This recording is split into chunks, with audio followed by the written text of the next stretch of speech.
मी समर्थ. नमस्कार मंडळी.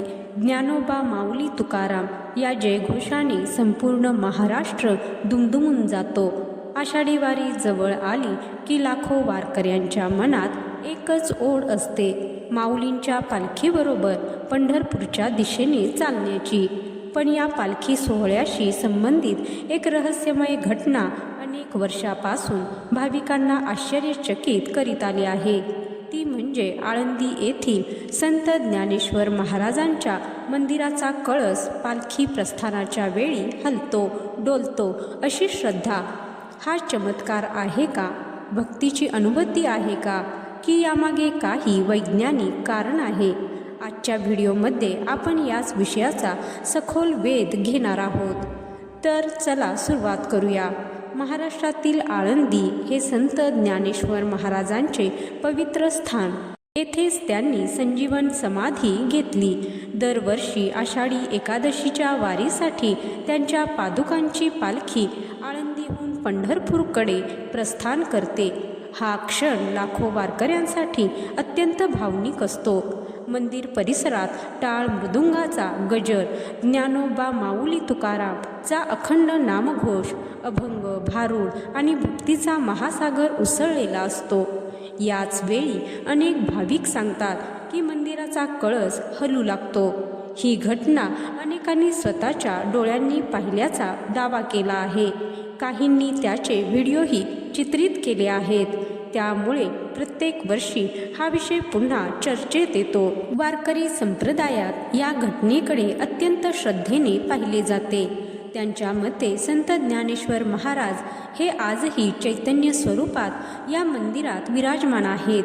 जेव्हा त्यांच्या पादुका पंढरपूरच्या वारीसाठी बाहेर पडतात तेव्हा माऊली स्वतः भक्तांसोबत निघतात. त्या आनंदाच्या, त्या चैतन्याच्या स्पंदनांमुळे मंदिराचा कळस डोलू लागतो. हा कळस म्हणजे जणू मंदिराचाही आनंद व्यक्त करण्याचा क्षण. अनेक वृद्ध वारकरी सांगतात की त्यांनी लहानपणापासून हा प्रसंग पाहिला आहे आणि प्रत्येक वेळी तो अनुभवताना अंगावर रोमांच उभे राहतात.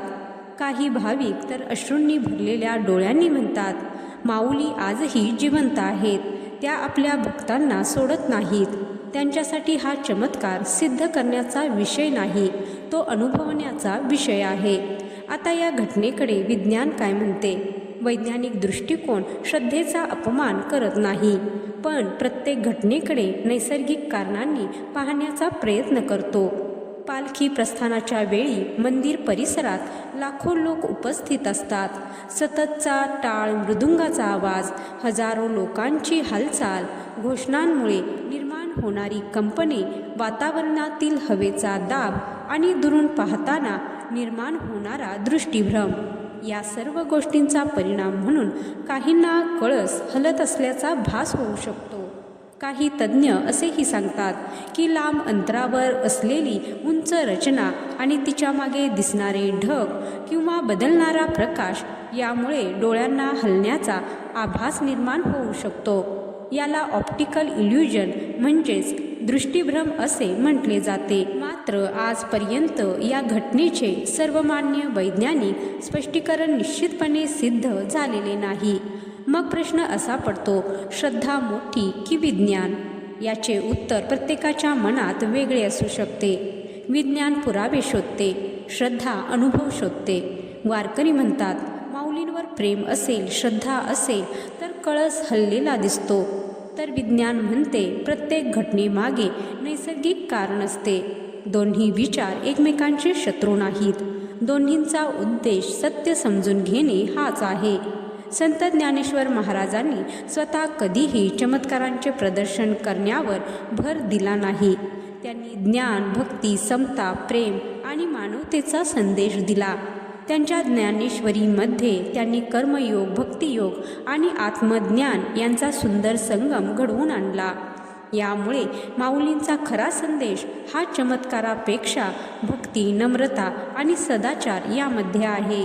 आषाढी वारी म्हणजे केवळ पायी चालण्याचा प्रवास नाही, तो मन शुद्ध करण्याचा प्रवास आहे, अहंकार सोडण्याचा प्रवास आहे, एकमेकांना मदत करण्याचा प्रवास आहे. वारकऱ्यांच्या डोळ्यातील आनंद, त्यांच्या मुखातील नामस्मरण आणि त्यांच्या हृदयातील श्रद्धा हीच खरी वारीची शक्ती आहे. कळस हलतो की नाही यापेक्षा महत्त्वाचे म्हणजे आपल्या मनातील भक्ती जागी होते का? आपल्या जीवनात माऊलींचे विचार उतरतात का? आपण प्रेम, दया आणि सेवाभाव स्वीकारतो का? जर हे घडत असेल तर प्रत्येक दिवस आपल्यासाठी वारीचाच दिवस आहे. आजही आषाढी पालखी प्रस्थानाच्या वेळी हजारो भाविक मंदिराच्या कळसाकडे नजर लावून उभे असतात.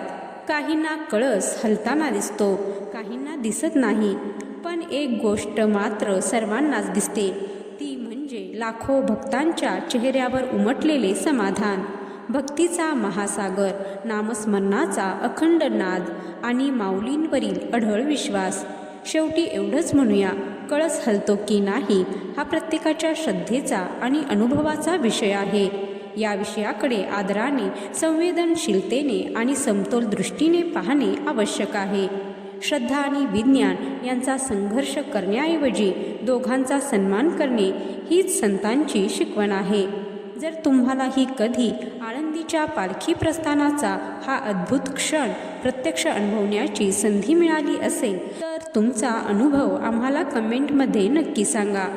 व्हिडिओ आवडला असेल तर लाईक करा, आपल्या वारकरी मित्रांपर्यंत शेअर करा आणि अशाच आध्यात्मिक आणि प्रेरणादायी माहितीसाठी या चॅनलला नक्की सबस्क्राईब करा. व्हिडिओ शेवटपर्यंत पाहिल्याबद्दल धन्यवाद. ज्ञानोबा माऊली तुकाराम. विठ्ठल विठ्ठल, जय हरी विठ्ठल.